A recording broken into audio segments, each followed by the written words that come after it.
Hello kids, welcome to Noah Awesome Stories. Today I brought a new excited story about one of the happiest villages but suddenly changed to a disaster. So let's read the story to know what happened to the village. The name of the story is The Crystal Ball. Have you ever heard crystal? Crystal means a transparent, glassy type glittering a different color of lights. Manipurida hairagadi crystal ase langtrik langba glass kumna transparent oiraga phazaba mangana yeiba matamda magi manganduna yeirakpada machu glittering langtrik langna tholakpa pochakneba samna haibada koina sarada happa nungumba adumba phazaba wari horasiko. The Crystal Ball. In the south of Spain, there was a small village whose people were very joyful. Spain haiba lamdugi southern part ki khungangamgi wari neba khungangda leiba migaido harau tayamna leirameba ko. The children play under the shade of trees in the gardens of their homes. They angangaiduna nungaina moi gi yum manakta leijaba u banbi adagi garden macha leibadui manakta nungaina sanarameba ko. A shepherd boy named Nasir lived near the village with his father, mother, and grandmother. The shepherd boy habadi yao hameng kika senazaba nupa macha ama Nasir kauba nupa macha ama khungangdugi manakta leirameba ko. Mai kana leiminage habda mapane, mamane, mabukne moi punna leiminayeba ko. Each morning he took his herd of goats up the hills to find a suitable place for them to graze. Adaydi magi ayuki thabak se kaino ma ayuk khudingi hameng gaise karaida pukhali ching machada da pukhatlaga machinjak sajik chaba pukhat pirame ma ayuk khudingi mai si thabak nebako. In the afternoon he would return with them to the village. Adaydi moi sajik chaba loire heka namana hameng mayam dom hoidaraga puraktuna ko. Each night his grandmother would tell him a story, the story of stars.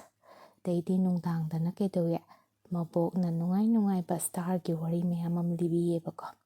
The story really interested Nasir. The mabok na libi ba wari se mangonda am nungai jarameba ko. On one of those days, as Nasir was watching his herd and playing his flute, he suddenly saw a wonderful light behind a flower bush. Daily routine dana hamengay ka potobushin tawza do nomamdi mana hamengay do puraga manang potabo na flute adikay no habada musical instrument amne basi haira khangnabado ko do khongaga leingai sida khangawdana lei khara hobadugi nakanda mangana ma ukhiyeba ko. When he approached the bush, he saw a transparent and very beautiful crystal ball. Daydi mana changchale lei panbi khara dugi mangan obaduda ko changjan baduda kaidore phasaraba crystal ball ama leiramine. The crystal ball was glittering like a colorful rainbow. Daydi crystal ball do rainbow gi type ta mangan yere nang saina side mangan yebada magi masek machu thoe na color machu thokpada no ureba ko mana. Nasir carefully took it in his hand and turned it around. They man lokhatlaga kore legi yengeba ko. With surprise, he suddenly heard a weak voice coming from the crystal ball. It said, "You can make a wish that your heart desires, and I will fulfill it." They man a ball to paikatlaga going yengaba matungsida tappa makon matare ko tappa makon do kai hage habada nang kay apamba lege habado nangi thamoy degi dum hairo ay nangi apamba do thunghange haire ko. Nasir could not believe that he actually heard a voice. Adaydi manga'eba kamaina po makhon tarino ni nga'eba ko. When he made sure that he had indeed heard that, he could not decide upon one particular wish. Adaydi ko na mamasi gyan tareba ko. Crystal ball zidayini makhon je thulay to mana wish haije karino hai to shen mase ngatang chamam na reba ko. He said to himself, if I wait until tomorrow, I will remember many things. Then I will make my wish. Adaydi mana khalle matom ta hai jareba ko. Nasidi kudak ta harapanina ay apambado khangdare. Hayeng baw ngairage hayeng baw te ay apamba mayam ama tholani. Aduga hairage nako. He put the crystal ball in a bag and gathering the herd, happily returned to the village. Adaydi ma crystal ball may bag tap chale. Adaydi mana oijage haming senabado loinama hoidaraga pure mayum danungain haleba ko. He decided that he would not tell anyone about the crystal ball. Adaydi mana khalleba ko crystal ball ji maramda kanamta haigiroyena. On the following day, Nasir could not decide what to wish for because he really had everything he needed. De mga say no alaga haige may apambado na kanjarambado among hainingay late bako kay na damadi maning loy na thungjarabanina karibo awat pa late banina kay hay nagnigani habado kanbam khangam drebako. The days passed as usual, but Nasir was still unable to make his wish. Adaydi tumayna nom-nomgi sum haugre duba hosipawba ma wish to nidribako. However, he appeared to be very cheerful. The people around him were amazed to see the change in his disposition. Adurasu mana wish nidras magi nungayba haraw tayamba masaksi amadi uba pangeba adaydi migayna mazi hanage iman manadaba ingak-ngakpa amagi tapta urebako change sama ito-tobay tapta. One day, a boy followed Nasir and his herd and hid behind a tree. Adaydi magi awong pamawong matawdo ubada nupa macham na Nasir ji matung inarari yengeba kay nom di tawba male na migay singnada nako. Ano na siya matong inaraga uong gimarumda lumaga layri manupam chado ko. Nasir, as usual, sat in one corner, took out the crystal ball, and for a few moments, when Nasir would go to sleep, dahil nga sa inupam chado na uri ba Nasir do hanagum na magi pambam da pami ko naramda day crystal ball lo toga ngatang tumdagre ba ko. When Nasir did fall asleep after a while, the boy took the crystal ball and ran away. Then Nasir na tumdaba kanduda Nasir na pairamba crystal ball do lauraga nupa machado na chin grebako. When he arrived at the place, he called all the people and showed them the crystal ball. Then say nupa machado na mana village to the nupmi mayamama koi kau rebako. Duga crystal ball do udleva. The citizens of the village took the crystal ball in their hands and turned it around with surprise. And they migay to crystal ball do ying naranga ngareba ko pasaba pochak ni na mi kanana pamoy na tra amanong pay koying nareba ko. Suddenly they heard a voice from inside the crystal ball. Asay Nasir na tabagum na makon ama tareba crystal ball do day ko. Wish said, I can fulfill your wish. Ay nogi apamba ning batungan mangam ni na crystal ball do na haireba. One person to the ball and screamed. Di nupam na ball do mulaga laureba ko. I want one bag full of gold. Another took the ball and said loudly, I want 2 chests full of jewelry. Smain to na ama na mulaga. Ay na bag achawba sa nagi kaujaw pamen ama na mo. Ay na upu sa nalupa ngata o upu ani pamen na. Dahil na hain na riba ko. Some of them wished that they would have their own palace with a grand door made from a pure gold. Adaydi khara amana moigi konungumba yum ama pami hanagi yumgi mahutta thongado sana lupagi oiba kainga haireba. Instead of their old houses, some other wish for bags full of jewelry. Di khara amna adum sana lupani yeba adumaina khara amana konung achauba yum hanagi amanba adugi mahutta konung achauba sanagi thong pamba pami hai khara amana sanai khaujau pami hai moi apambas loi ninareba ko. All their wishes were fulfilled, but still the citizens of the village were not happy. Hauzik kaidora moi aningba apambadi loi thumi moina pamba sana lupa adai konungum laba yum gai phasa to loi phangeba dubu moigi harau ta yamna leiba dudi mangkhreba ko hauzik harau ba haibadu leitreba ko. They were jealous because the person who had jewelry had no palace.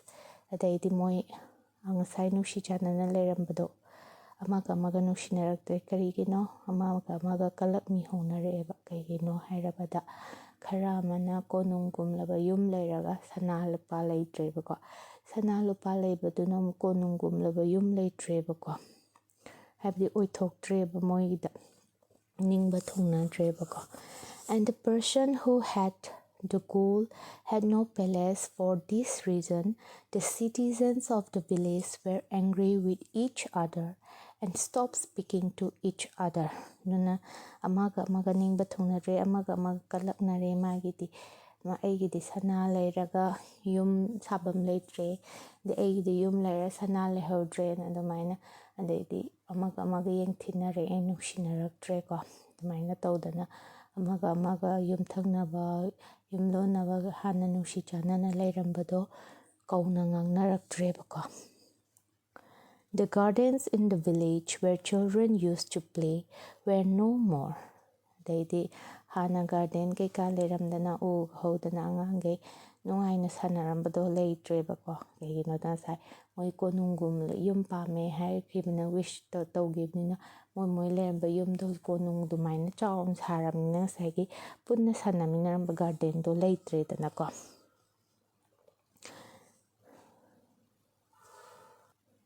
There were palaces and gold everywhere.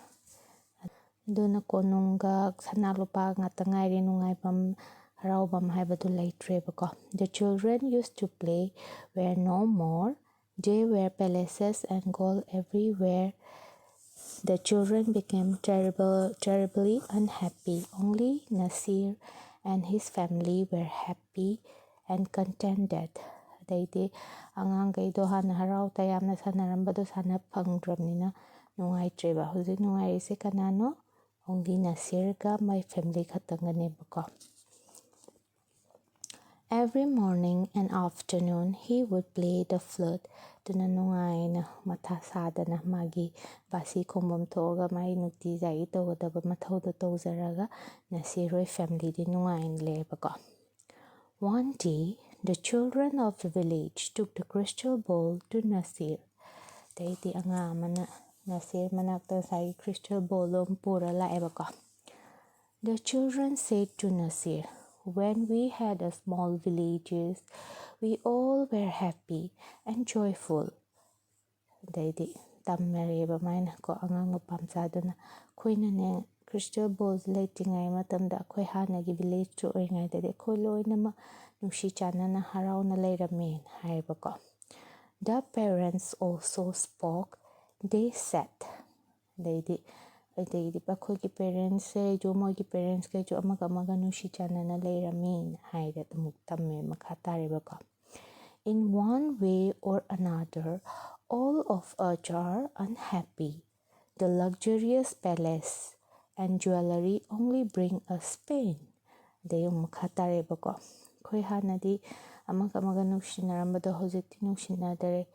Daidi sana lupa konung mayam sina kaidore amaga awaba oina tanarena Nasir sida nungaitana tamameba ko. When Nasir saw that the people were really regretful, he said, ꯑꯗꯩꯗꯤ ꯅꯁꯤꯔꯅ ꯍꯥꯏꯔꯛꯑꯦꯕ ꯃꯤꯈꯩꯁꯦ ꯅꯨꯡꯉꯥꯏꯇ꯭ꯔꯦ ꯍꯧꯖꯤꯛ ꯈꯨꯡꯒꯪꯗ ꯂꯩꯕ ꯃꯤꯈꯩꯗꯣ ꯍꯥꯟꯅꯒꯤ ꯅꯨꯡꯉꯥꯏꯕꯗꯣ ꯄꯥꯝꯃꯦꯕꯀꯣ ꯑꯗꯨꯅ ꯍꯧꯖꯤꯛ ꯃꯣꯏ ꯂꯩꯔꯤꯕ ꯐꯤꯕꯝꯗꯣ ꯅꯨꯡꯉꯥꯏꯇꯕꯗꯨꯗꯒꯤ ꯅꯁꯤꯔꯅ ꯍꯥꯏꯔꯛꯑꯦꯕꯀꯣ Even though the crystal ball asks me to wish for something, I have not done it so far. But if you really want everything to return to its own place, then I will wish for it. ꯑꯗꯩꯗꯤ ꯅꯁꯤꯔꯅ ꯅꯨꯡꯉꯥꯏꯇꯅ ꯍꯥꯏꯔꯦꯕꯀꯣ crystal ꯕꯣꯜꯗꯨꯅ ꯑꯩꯉꯣꯟꯗꯁꯨ ꯑꯄꯥꯝꯕꯅꯤꯌꯣ ꯍꯥꯏꯕꯅꯤ ꯑꯗꯣ ꯑꯩꯗꯤ ꯅꯤꯈꯤꯗꯦ ꯑꯗꯨꯅ ꯅꯣꯏ ꯇꯁꯦꯡꯅ ꯍꯥꯟꯅꯩ ꯄꯨꯟꯁꯤꯗꯣ ꯍꯟꯖꯤꯟꯕ ꯄꯥꯝꯃꯗꯤ ꯑꯩ ꯁꯣꯏꯗꯅꯃꯛꯀꯤ ꯅꯣꯏꯒꯤꯗꯃꯛꯇ ꯅꯤꯕꯤꯒꯦꯅ ꯍꯥꯏꯔꯦꯕꯀꯣ Everyone happily agreed. ꯑꯗꯩꯗꯤ ꯃꯤ ꯃꯌꯥꯝꯗꯣ ꯅꯁꯤꯔꯅ ꯍꯥꯏꯕ ꯋꯥꯐꯝꯗꯣ ꯌꯥꯅꯔꯦꯕꯀꯣ Nasir took the crystal upon in his hand, turned it around, and wished that the village would become the same as it was before. ꯑꯗꯩꯗꯤ ꯅꯁꯤꯔꯅ crystal ballꯗꯣ ꯂꯧꯈꯠꯂꯦ ꯀꯣꯏꯂꯩ ꯂꯩꯔꯒ ꯌꯦꯡꯉꯦ ꯑꯗꯨꯒ ꯋꯤꯁꯇꯣ ꯅꯤꯔꯦ ꯚꯤꯂꯦꯖ ꯈꯩꯁꯦ ꯍꯥꯟꯅꯒꯤ ꯃꯐꯝꯗ ꯑꯃꯨꯛ ꯍꯟꯖꯤꯟꯍꯟꯕꯤꯔꯣꯅꯀꯣ In a moment, the palaces disappear, the gardens appear, and the same old village full of trees was there. ꯑꯗꯩꯗꯤ ꯅꯁꯤꯔꯅ ꯍꯦꯛ ꯅꯤꯕꯒ palaces ꯁꯅꯥ ꯂꯨꯄꯥ ꯃꯌꯥꯝꯗꯣ ꯂꯣꯏ ꯃꯥꯡꯈ꯭ꯔꯦ ꯍꯥꯟꯅꯒꯤ ꯒꯥꯔꯗꯦꯟ ꯐꯖꯕ ꯌꯨꯝ ꯍꯥꯟꯅꯒꯤ ꯚꯤꯂꯦꯖꯇꯣ ꯑꯗꯨ ꯌꯨꯝ ꯃꯆꯥ ꯃꯆꯥ ꯂꯩꯕꯗꯣ ꯑꯗꯨ ꯂꯣꯏ ꯍꯟꯖꯤꯜꯂꯛꯑꯦꯕ ꯎ ꯋꯥ ꯍꯥꯟꯅꯒꯤ ꯍꯧꯕꯗꯣ ꯑꯗꯨ ꯂꯣꯏ ꯍꯟꯖꯤꯜꯂꯛꯑꯦꯕꯀꯣ Once again the people started live happily and the children play under the shade of trees. ꯑꯗꯩꯗꯤ ꯑꯗꯨꯃꯥꯏꯅ ꯇꯧꯔꯒ ꯍꯥꯟꯅꯒꯨꯝꯅ ꯍꯧꯖꯤꯛꯇꯤ ꯈꯨꯡꯒꯪꯗ ꯂꯩꯕ ꯃꯤꯈꯩꯗꯣ ꯍꯔꯥꯎ ꯇꯌꯥꯝꯅ ꯂꯩꯔꯦ ꯑꯉꯥꯡꯈꯩꯁꯨ ꯍꯔꯥꯎꯅ ꯅꯨꯡꯉꯥꯏꯅ ꯁꯥꯟꯅꯕ ꯐꯪꯉꯦꯕꯀோ Nasir continued his contented life every day, playing his flute at himself. Its sweet sound was heard throughout the beautiful green village. ꯑꯗꯨꯃꯥꯏꯅ ꯇꯧꯔꯒ ꯈꯨꯡꯒꯪꯒꯤ ꯃꯤꯁꯨ ꯅꯨꯡꯉꯥꯏꯔꯦ ꯅꯁꯤꯔꯁꯨ ꯅꯨꯡꯉꯥꯏꯔꯦ ꯀꯣ ꯋꯥꯔꯤꯁꯤꯒꯤ ꯃꯣꯔꯦꯜꯗꯤ ꯀꯩꯅꯣ Let's see. We should be happy with whatever we have and not be greedy. ꯋꯥꯔꯤꯁꯤꯒꯤ ꯃꯣꯔꯦꯜꯗꯤ ꯑꯩꯈꯣꯏꯅ ꯑꯩꯈꯣꯏꯒꯤ ꯂꯩꯖꯔꯤꯕ ꯄꯣꯠꯁꯛꯇ ꯑꯩꯈꯣꯏ ꯅꯤꯡ ꯊꯨꯡꯉꯦ ꯍꯥꯏꯗꯅ ꯍꯔꯥꯎ ꯇꯌꯥꯝꯅ ꯂꯩꯒꯗꯕꯅꯦꯕ ꯑꯍꯦꯟꯕ ꯀꯔꯥꯝꯕ ꯍꯦꯟꯅ ꯃꯤꯠꯅ ꯀꯔꯥꯝꯃꯣꯏꯗꯕꯅꯦꯕꯀꯣ ꯍꯧꯖꯤꯛ ꯉꯁꯥꯏ ꯈꯨꯡꯒꯪ ꯅꯨꯡꯉꯥꯏꯅ ꯂꯩꯔꯝꯕꯗꯣ ꯃꯔꯛ ꯑꯃ ꯋꯥꯔꯨꯔꯦ ꯀꯩꯒꯤꯅꯣ ꯑꯗꯨ ꯃꯃꯤꯠꯅ ꯀꯔꯥꯝꯃꯨꯕ ꯑꯍꯦꯟꯕ ꯄꯥꯝꯃꯨꯕꯒꯤꯅꯦꯕꯀꯣ ꯅꯁꯤꯔꯗꯤ ꯃꯥꯒꯤ ꯄꯨꯟꯁꯤꯗꯨꯗ ꯑꯍꯦꯟꯕ ꯄꯥꯝꯗꯕꯤꯗ ꯃꯥꯅ ꯂꯩꯖꯔꯤꯕꯗꯣ ꯅꯤꯡꯕ ꯊꯨꯡꯖꯔꯦꯅ ꯈꯟꯕꯒꯤ ꯑꯗꯨꯅ ꯅꯁꯤꯔꯗꯤ ꯑꯗꯨꯝ ꯍꯔꯥꯎ ꯇꯌꯥꯝꯅ ꯂꯩꯅꯦꯕꯀꯣ ꯑꯗꯨꯅ ꯑꯉꯥꯡꯁꯥ ꯉꯁꯤꯗꯒꯤ ꯑꯩꯈꯣꯏ ꯑꯍꯦꯟꯕ ꯑꯆꯥꯎꯔꯝ ꯄꯥꯝꯃꯣꯏꯁꯤꯀꯣ ꯑꯩꯈꯣꯏꯅ ꯂꯩꯖꯔꯤꯕ ꯁꯤꯅ ꯑꯄꯦꯟꯕ ꯑꯣꯏꯁꯤꯀꯣ ꯑꯩꯈꯣꯏꯗꯒꯤ ꯍꯦꯟꯅ ꯋꯥꯕ ꯃꯌꯥꯝ ꯑꯃꯁꯨ ꯂꯩꯔꯝꯒꯅꯤ ꯑꯩꯈꯣꯏꯗꯒꯤ ꯍꯦꯟꯅ ꯅꯨꯡꯉꯥꯏꯕ ꯃꯌꯥꯝꯁꯨ ꯂꯩꯔꯝꯒꯅꯤ ꯑꯗꯣ ꯑꯗꯨꯝꯕ ꯑꯃ ꯈꯟꯗꯅ ꯑꯩꯈꯣꯏꯒꯤ ꯅꯨꯡꯇꯤꯖꯥꯏꯒꯤ ꯐꯪꯖꯔꯤꯕ ꯄꯨꯟꯁꯤꯁꯦ ꯁꯤꯗꯩ ꯍꯦꯟꯅ ꯑꯍꯦꯟꯕ ꯂꯩꯇꯦ ꯍꯥꯏꯅ ꯈꯟꯒꯗꯕꯅꯤꯀꯣ So let's end the story here. All of you, see you next time. Bye bye, my little kids.